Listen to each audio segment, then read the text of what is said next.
All right. So we will get ready to get started here with today's WebEx. So just as a reminder to everybody, if you can mute your computer or your microphone before we get started, just so there's no other interference with sound as we get going, please do so. And there is a mute button that you can click on that should be towards the bottom of your screen. I will get set to share my screen with you guys here in just a moment. And today's topic, we're going to discuss real briefly just tracking exercise and nutrition and why it matters. So again, won't be any longer than 30 minutes today. This one may be a little bit shorter. We'll see how time goes as we go along. If anybody has questions, feel free to ask those in the chat. And I've got to find where that went. I suppose I shouldn't have closed that out right away. Let's see, I'll pull the chat bubble up. So I do have the chat bubble up on my screen. So if you have questions, please feel free to utilize that chat. Otherwise, you can always send me an email after we're finished as well. So we will go ahead and get started here again, covering the topic of tracking nutrition and exercise and what some of the importance is with that. So number one, first and foremost, why is tracking important? And it helps you with a multitude of things, but it can help you reach your fitness goals, helps increase mindfulness, especially with what you are eating and how often you're exercising. It also helps you to understand your current eating habits, so seeing if there's anything that you consume too much of, maybe it's too many carbs, maybe it's too many fats or the wrong kinds of fats, too much sugar. Sodium is always a tough one that's always high for people as well, myself included. Gives you, again, valuable nutrient information for the foods that you eat related to carbs and fats. And again, good carbs and bad carbs, good fats versus bad fats, protein, sugar, sodium, again, all of those things. It gives you a level of self-accountability. So using a tracking device or a tracking tool puts down onto paper, so to speak, what you are consuming and what you are or are not doing as far as activity. So it can, again, helps you with keeping yourself accountable. And then, of course, the very basic of it is that it helps keep track of total calories and macronutrients. So that's a big perk as well. Getting started off, different options for tracking. We've got smart tracking, and there's a ton of different tools you can use for smart tracking. Health Check 360 has a food log and an exercise log. They also have a journal. That's really a nice feature as well if you're someone that likes to journal, but you don't necessarily like to write stuff down all the time.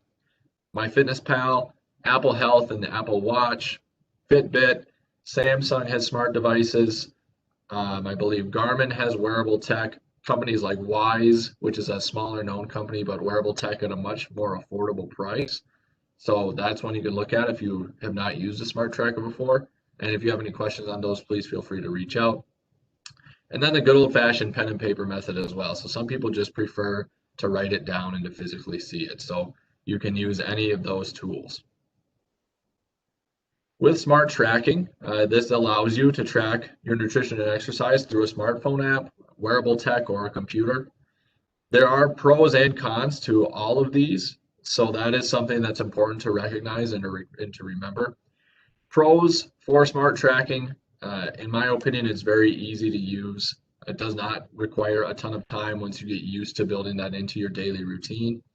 Calculates your calorie balance and macronutrient breakdown for you, so you don't need to worry about having to figure out how many calories you should eat each day to meet the certain goals that you are looking to meet. So it can do that for you, and then you just have to follow and stay within those guidelines. It's got a very large catalog of foods. So MyFitnessPal has a huge, vast catalog of foods. Some are user entered, some are direct from an actual company, so you know it's the correct information. Relatively accurate calorie expenditure with wearable tech. Now, there is always going to be some variability with that just because it is based on equations and formulas, but it is based on things from you as an individual, so it is relatively accurate. There are cons to these as well. Um, One of the major cons with smart tracking is you can be given extra calories to consume if you exercise. This is especially true on MyFitnessPal. It's not accessible if you do not have a smartphone or internet access, and it can be time consuming if you do lots of home cooking. So one thing that I have found that I really like, but also can be a challenge with MyFitnessPal is we do a lot of home cooked meals. To have an accurate breakdown of the calories in a meal and the macronutrients, you need to input all those ingredients manually. So you can create your own recipe, but if you don't use a recipe necessarily from the internet, you have to manually put some of those in. So you have to add how many cups of pasta you maybe use for a casserole, or how many cups of cheese and things like that. So if you want it to be exactly how you prepare it and you want the exact products that you prepare, that can be a little time consuming, but it is worth the time in my opinion. MyFitnessPal again is probably one of the most well-known nutrition and exercise tracking apps that's out there. More pros than cons with MyFitnessPal for sure, in my opinion. It's free, so that's a great start. They do have a premium service, but it is definitely not necessary to use. Um, I've always used the free portion of the app, and it's more than capable for what I need it to do.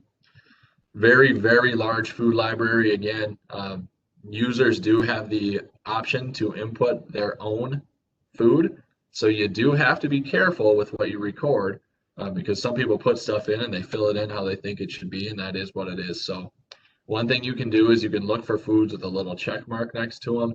This is especially common if you are getting food like from a grocery store.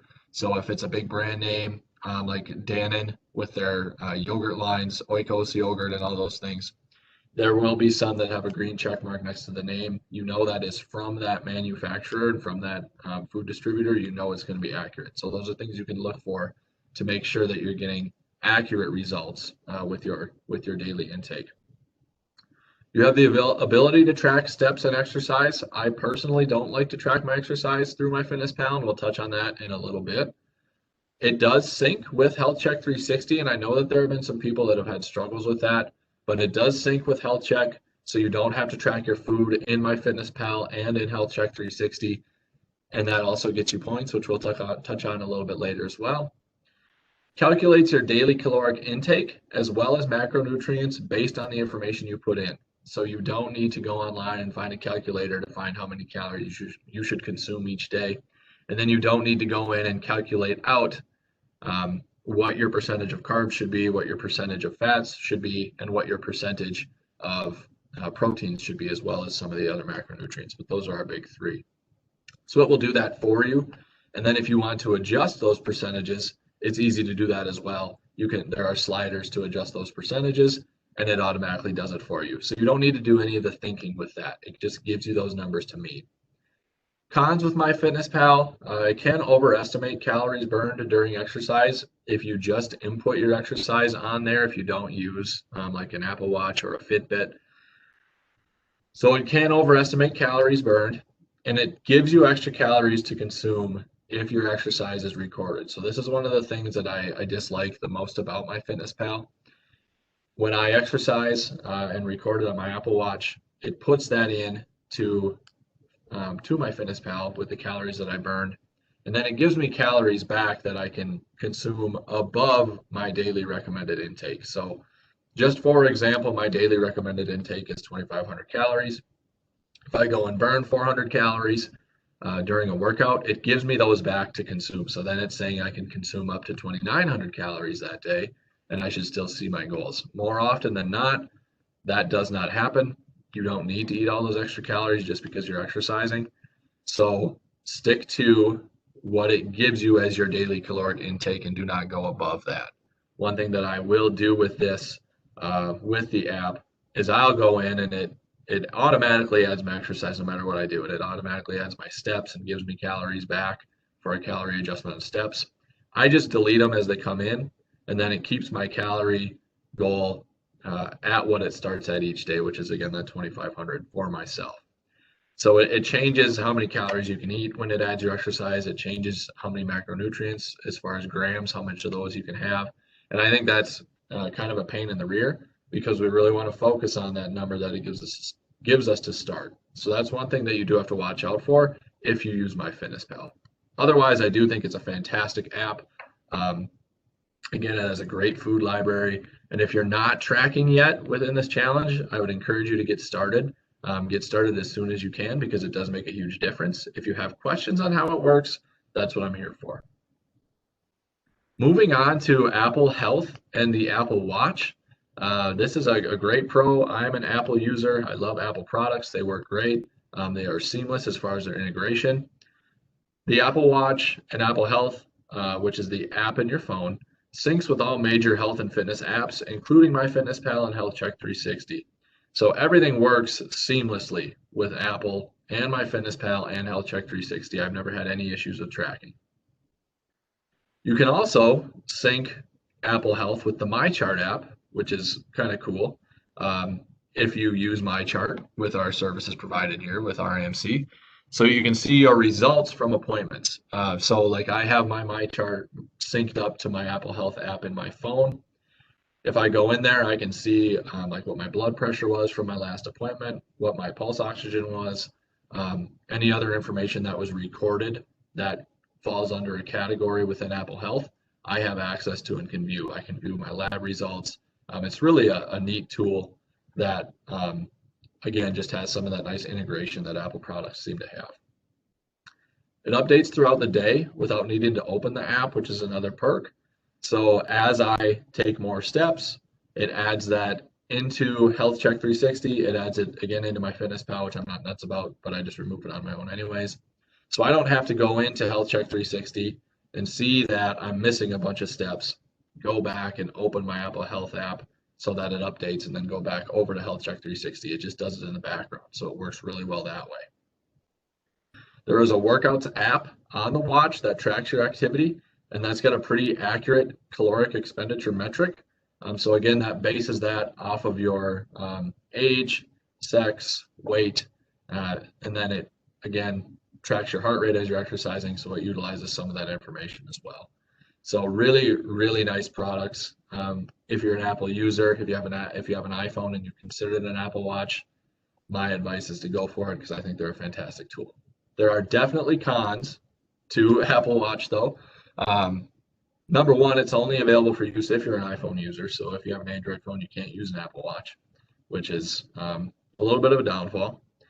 It can be a data overload if you don't know what you're looking for. So as nice as it is for the Apple Health app on the phone to show me, all of the calorie information that I get and stuff through my chart and my exercise, it is a lot of information to process. So it not only shows me calories and macronutrients, but it shows me like how much vitamin A, vitamin B, vitamin D, vitamin C, all that stuff. So there's a ton of information in there. And if you get information overload easily, it's not hard to get overwhelmed within that app.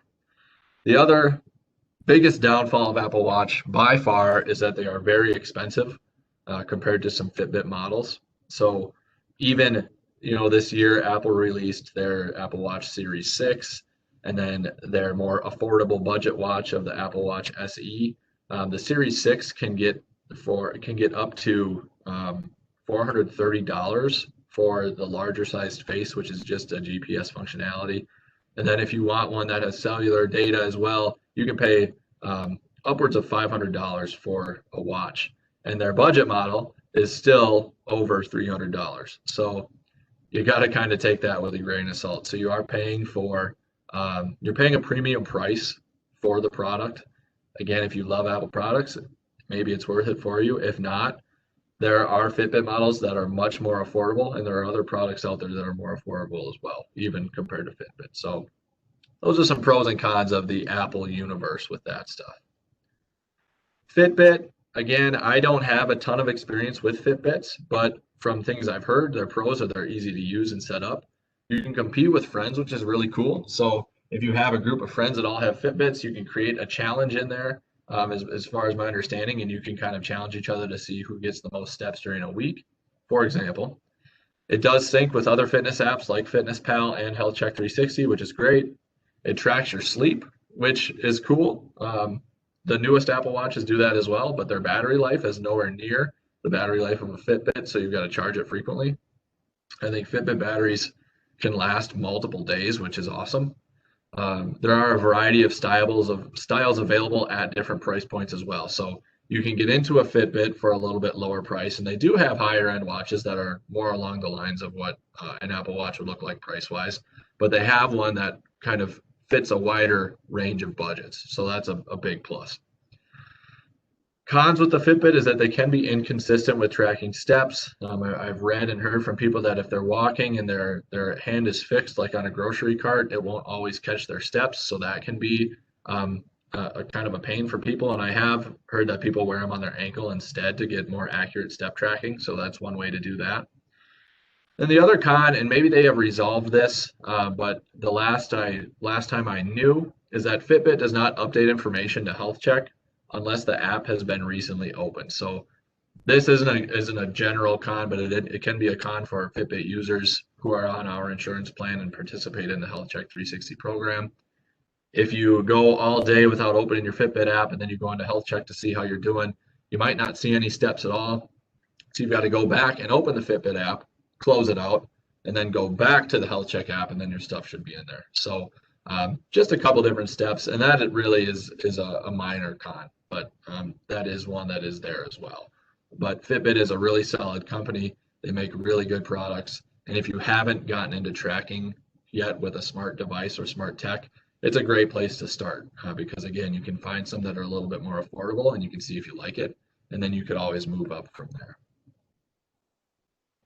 Pen and paper is another method. Again, this allows you to write down everything you eat throughout the day in a journal format. Pros for people that like this is you don't need a smart device or internet access, so you can do this at any time. If you are on the computer all day at work and the last thing you want to do is go home and record more stuff, you can grab a pen and paper and write it down that way. If you enjoy journaling or physically writing things down, or if it helps you to physically see that written on the page, this option would work well for you because again, it's all about creating self-accountability. So whatever is going to keep you in adherence to what we're trying to do with our weight loss goals, if that works for you, that's great. Cons of pen and paper, it is time consuming because you're writing everything out. It's not always as accurate, again, because you need to have a resource to pull information from. And it typically requires a book with food items that contain calorie and nutrient information, which I do have. There are these complete food counter books. They are massive, but they do have a bunch of different things in here. So that is available. Where that becomes more of a challenge is if you do eat out on occasion and you go to a restaurant, even if it's a chain restaurant, you may not find that information in there. So that can be a challenge as well. But it is an option if that's what you prefer. Tracking and Health Check 360. So where does all this come into with how I can benefit from Health Check 360, you may be wondering. So what is nice is if you are tracking your food, if you are getting steps each day, if you are exercising regularly, you can be earning points for all of those things that you're already doing. And a lot of people will say to me, because we're into our second quarter with Health Check 360 now, is how in the heck can I earn 400 points each quarter? That's a ton of points. I don't know what to do. I'm never going to earn the incentive. And I've gotten this question a lot. And it is very, very doable if you are working towards living and leading an active lifestyle. And that's kind of why we have it set up this way. So you get daily points for 8,000 steps that you achieve during a day. 30 minutes of activity earns you a point. Logging 3 meals per day earns you a point. And then daily water consumption earns you a point as well. So those are 4 different categories that you can earn points for every single day. Throughout this quarter, that alone, those 4 things alone are up to 360 points that you can earn. Now, of course, if you don't work out 7 days a week, I certainly don't, it's not going to be 360 points.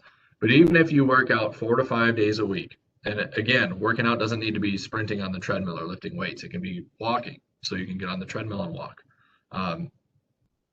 That is a ton of points, at least I would say 300, that you can earn just in this quarter alone by doing those 4 things. And again, 400 points each quarter qualifies you for the quarterly incentive. And again, the quarterly incentive this quarter is once again that $40 chamber bucks value. So really nice incentive. Supports local businesses as well, which is a huge perk right now with everything we've got going on. But just by getting 300 points through those categories, you can earn another 100 points throughout everything else we do with challenges and preventive exams and webinars and things like that. So it is very doable. It is very attainable. It does require you to put in some effort. But if you're already doing this stuff, make sure you get it synced. Get FitnessPal or get your Apple Watch or get your Fitbit synced to Health Check so that you're getting points for things you're already doing. If you don't have that set up yet and you want some help, please let me know. I am more than happy to meet with you and show you how you can get everything set up so that you're on track and earning those points. So it's a big perk that way. So that brings us kind of to the end of today's session. And again, I kind of had a feeling this one would be a little bit shorter. So we've got some time afterwards. If anybody wants to, if you have questions, please type them into the chat area. And we've got a few minutes here at the end that I can answer some questions. And if it's questions on other topics, not necessarily related to today's presentation, if you have input on other things you would like to learn about, please feel free to put those in the chat area as well. And we'll keep that on for a little while to see if anybody has anything that they would like to cover. So again, to recap, tracking helps keep you accountable. It helps you to know what you're putting into your body, and it helps you know how many calories you're burning during exercise. So just like we talked about last week, when it comes down to just the very basic calories in versus calories out, if we're not in that negative caloric balance at the end of the day, we're probably not going to lose any weight. So that is the starting point of what we need to get to start working towards the right direction. And then the macronutrient breakdown plays in as well, and we'll cover that up. We'll cover that in an upcoming WebEx. Smart tracking has multiple options to choose from, whether it be just using MyFitnessPal through your phone or computer. If you have a wearable tech like an Apple Watch, a Fitbit, Garmin, Samsung, again, another company, Wyze, W-Y-Z-E, an employee here told me about that last week, and I looked into that. They have a smart tracker that is very, very affordable and works very well based on this employee's experience with them. So Wyze is a company, if you don't want to spend a ton of money right away, one you can start with and get a quality product. You have those can make the process less time consuming. Now, again, there are some drawbacks with MyFitnessPal. If you do a lot of home cooking and your meals aren't from the internet, you've got to manually enter your ingredients to make sure it's accurate. But once you do that, they are at least saved in your recipes area, and you can just go back and pop them in at that point. But it can be time consuming as well. But it is a little bit less time consuming versus doing just a pen and paper. Pen and paper, you get to physically write your logs down if you like to keep a journal, which is great. No computer or smart device is required, but it is a little bit more time consuming, and it will require that you put in a little bit more effort to make sure things are accurate. So that's something to keep in mind as well. That is everything that we're going to cover today as far as relation to tracking and why it's important and why we should be doing it. Again, the number one bottom line, if you're tracking your food, if you're tracking your activity, you are going to end up being more successful in the long run. This has been proven because you need to know what you're putting in and what you're getting out when you exercise. So tracking is critical. And it's also important not to get into the mindset of, okay, I've been tracking for a few weeks now. I kind of know how much calorie stuff is worth. I'm just not going to do it at this point. That is a mindset that happens. I can tell you from past experience, when you track and then you think you have it down and you stop and you don't track for an extended period of time, you do not see the same results. So tracking is important. It is a lifestyle change, which is what we're focused on here, but it is going to benefit you over the long run. So it may seem difficult now because you're getting used to putting it into your routine. I promise you, it will become second nature. It will get easier. It will get easier to remember to do. So that is everything that I have to discuss with you guys today. Next week, we're going to get a little bit more into macronutrient information. So we're going to be talking about carbs, fats, and protein. We're going to break that down a little bit more into what good carbs and bad carbs look like, what good fats and bad fats look like, how much of it you should be consuming during the day, and how you can kind of adjust those numbers to meet your personal needs to make you most successful. So again, that's everything I've got for you guys today. We do have a few minutes yet here before we get to 1 o'clock. So I will leave this open until 1 o'clock. If you have any questions, please feel free to type them into the chat area there. I am more than happy to answer them. I am going to be turning off my camera and my microphone, but I will still be here. So if you guys have questions, please feel free to ask them at this point. Thank you for tuning in.